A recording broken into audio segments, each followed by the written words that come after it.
Hello, Dr. Mike Matthews, physical therapist here with the PT 411. Thanks so much for joining me. If you already haven't done so, make sure you follow, like, subscribe, Facebook, YouTube, and Instagram so you can be notified when I come out with new content. Also remember that we have a brand new website, thept411.com, so make sure you head on over there, check that out. I have my videos nice and organized. Also, I am starting a blog. I'm going to be writing articles related to health and fitness there, so make sure you check that out. Now, today's video, we're going to be talking about our thoracic cage, our rib cage. There's lots of implications here. A lot of our rotation in our core occurs at that thoracic spine and that rib cage, so generating a lot of force with that rotation, a lot of athletic movements here. But more important than that, what's within that rib cage, that thoracic cage? We have our lungs, we have our heart, we have our esophagus and our trachea. We have lots of different stuff in here that we need to make sure that we keep mobile. Expanding that rib cage, being able to expand it and contract it, that rotation, that little bit of side bending, all that helps to keep everything nice, loose, and mobile in there and working the way that we want them to. So we need to make sure our rib cage stays as nice and mobile as possible to make sure everything else in there stays nice and mobile and flexible, so everything stays nice and efficient and healthy within that cage. But before we get into mobilizing and stretching, we definitely need to talk about posture. We need to keep everything nice and upright to extend the life of that rib cage, to extend the life of that spine and everything within the cage there. Being slumped forward, it's going to close everything off in the front. All those ribs are going to start to come together in the front there. It's going to limit the expansion of that rib cage there.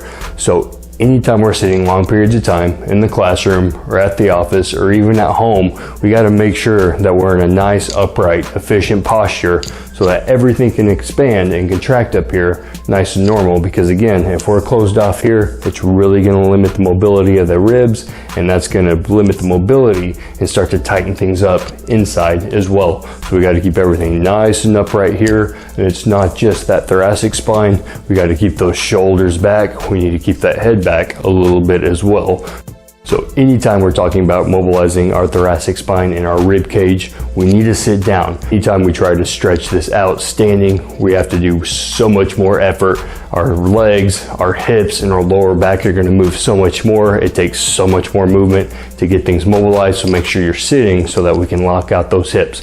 So I'm going to move this back here, my bench, so we can see what's happening. And a real quick note here, if you've ever been diagnosed with costochondritis, make sure you take things very, very slowly. You can still benefit from all these mobilizations and stretches, but you got to take things quite a bit slower. Don't get near as aggressive. Stay very conservative with these movements and really just work on what you can tolerate, and over time, very slowly progress yourself, and you can see a benefit from this as well. So first thing, we're going to be sitting nice and upright, nice neutral position here.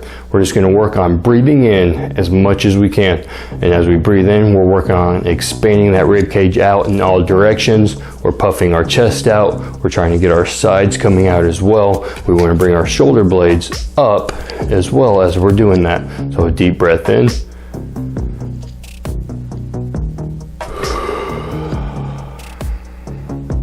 And a deep breath out. We want to force as much air out as well, because we're not just working on that expansion, we're working on the ability for things to contract as well.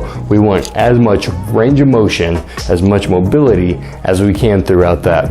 We want to do this in short sets. We don't want to pass out. A lot of people aren't used to deep breathing, so we just want to do 3 or 4 breaths at a time. Take a little break with our more shallow, more natural breaths, and then head back to it. So a deep breath in, expanding that rib cage. We're going forward and sideways with it and elevating those shoulders a little bit. Now progressing this, we're going to add more extension and even more flexion with that movement.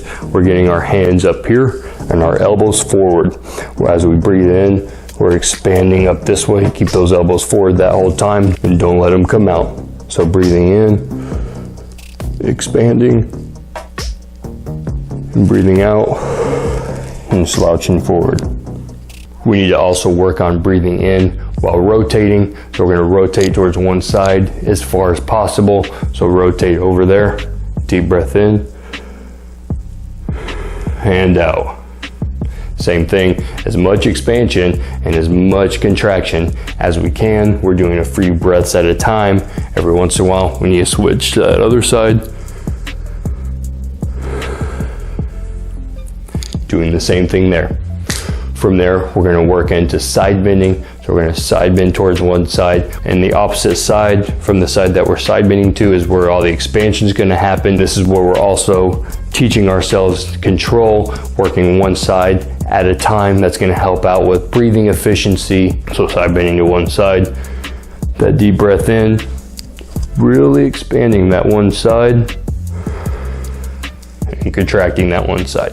Going off to the other side, deep breath in, and deep breath out.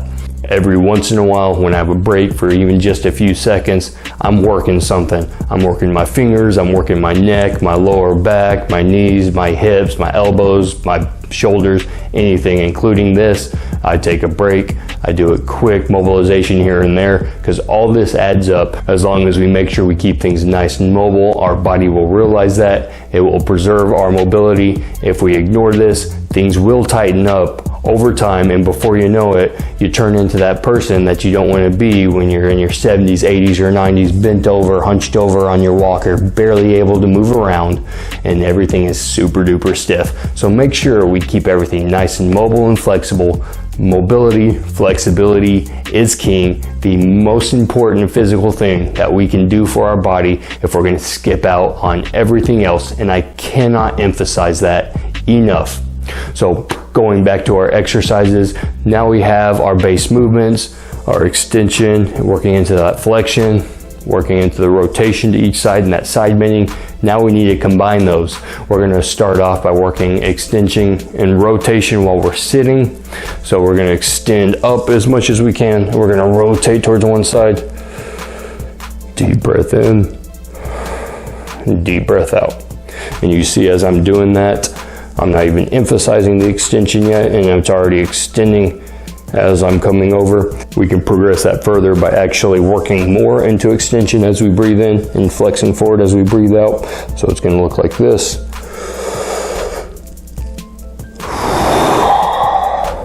Winding this up more into side bending. Now we're actually bringing our opposite hand over to really expand that side of the rib cage. Extend up as we breathe in, and breathing out as we come out. To progress this further, we can add some overpressure to this. We're going to add some external overpressure. We're going to use the ground and several other objects. We can get creative based off of what we have at home. So let's get that set up here. For these next several exercises, we can use a bolster like this. We can use a foam roll, a ball that has a little bit of give to it. We can roll up several towels, make them nice and tight as well. Anything we have around the house. And again, we need to work on the previous stuff on this first. If we don't feel like we're getting anything out of that, we can move on, but definitely don't try to get too aggressive with these. Don't try to move forward too much. Make sure we stay nice and slow. So when we do those other things, we're not getting anything out of it, or we've been working on them for a while and we want to progress things. That's when we can work on this. So we're going to start off with this going sideways like here. And we can bring our hands more right here, or our hands behind us. If our hands are behind us, elbows need to stay forward, keeping our shoulder blades out of the way. And we're going to extend back this way. And see what I just did there? I automatically put my knees down. If that's a little too much more for you, you can bring your knees up to start off with. It's not going to extend the back as much as if we have those knees down there. So we'll start off by extending here, and as we come back, we're breathing and expanding as much as we can, coming forward and coming sideways there. And then we can come back up as we breathe out, or we can stay back there as we breathe out as well. You're going to notice two major differences on where we're positioned when we're exhaling there. If we come back more in here, you're going to feel it more in the front, kind of inching together. If we're breathing out and we're staying back this way, you're going to feel your entire body moving further towards the ground, above and below here, and it's going to increase a different type of mobilization there. We can go into our side bend here as well, laying on our side, arm up here, Breathing in. Getting as much extra mobility, really working on expanding that one side up top there. And breathing out, crunching in more here or staying here. As we're breathing out, we can work a little bit of both there. To make this even more intense, we can get you laying on your side here. You're gonna bring your top leg over here to lock out those hips. You're gonna bring that bottom shoulder, walk it forward this way. You're gonna bring this top shoulder back this way and reaching this way here. We're gonna do our deep breathing here. Very intense stretch, deep breath. The ribs on the top side towards the ceiling are expanding. And then that deep breath out.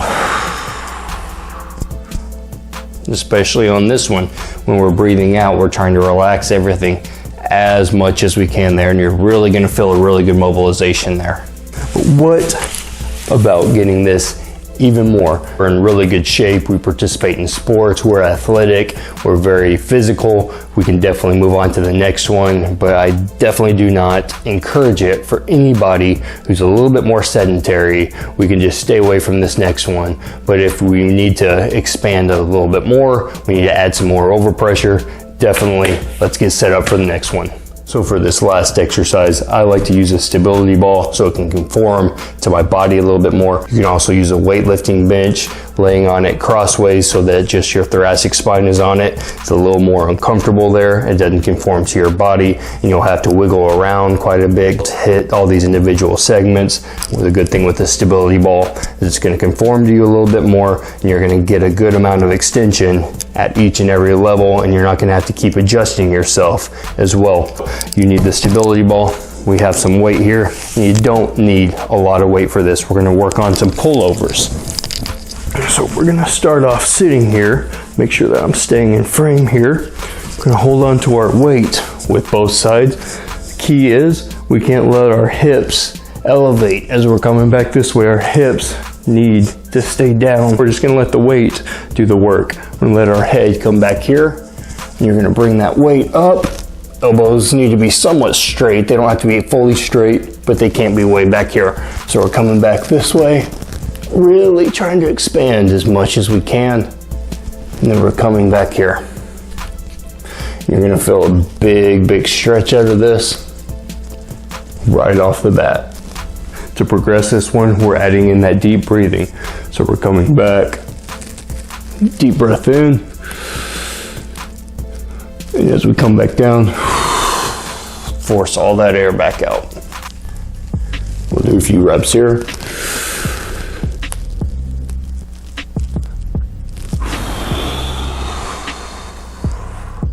And really watch what I'm doing with my hips as I'm breathing out.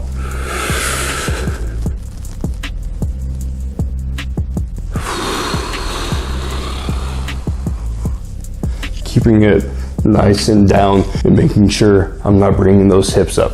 You gotta stay down so that we can get that full mobilization there.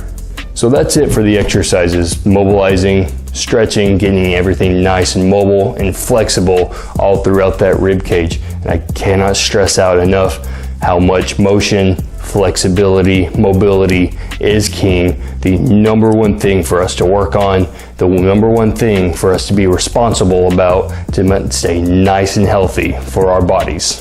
We're going to continue to look at our thoracic spine and our ribs over the next few videos, so make sure you're liking, following, subscribing, Facebook, YouTube, and Instagram, and definitely make sure that you head on over to thephysicaltherapy411.com. Make sure you check out all the awesome content in the new website. Again, I'm Dr. Mike Matthews with the PT411. Thanks for joining me.